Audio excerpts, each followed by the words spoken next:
Saan mo siya ihatid? Doon lang sa sakayan, sir. Delikado yung load mo. Ay, dito. Bali kakarga sa bus. Hindi, saan ka ba galing? Doon lang, sir. Sa may, ano. Dito lang sa Makati. Gusto mong sabihin na okay yung load mo? Dito. Misis mo ba yung nakasakay? Ako. May anak na ba kayo? Opo. Ilan? Apa. 4? Eto Brad, alang-alang sa anak ninyo, inuutos ko, ibaba mo siya. Bago na kasi sa parking na. Hindi pwede. Sa pambiyahe niya. Ha? Ay, kasi pa kayo dyan? Isasakay ko kayo para sa inyong anak, ha? Kasi pag namatay ka, pag sumabit yan sa ibang motorsiklo, humiga kayo, mamamatay kayo. Paano yung anak nyo? Ayaw kasi nila kami pasakayin dun eh. O kahit bawal dyan magsakay, ipapara ko kayo. No? Mayos ka Brad, ha?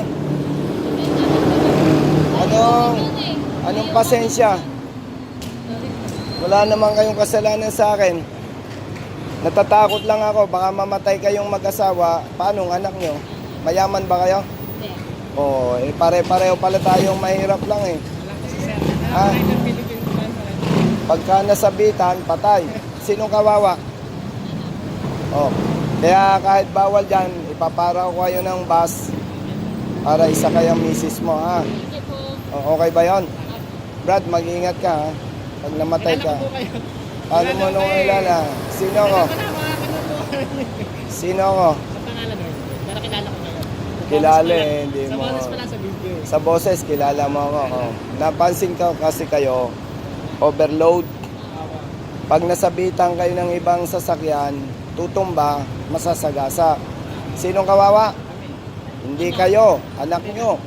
Kasi pag namatay yung katulad nyo, papalibing lang eh. Sinong kawawa? Anak. So sige, papara ko kayo dyan, ha. Sige. Oh. Hindi kasi Congrats. kami pinapasakay doon. Sir. Sabi mo, kilala mo, tapos di mo matukoy pangalan ko. Ha? Sige.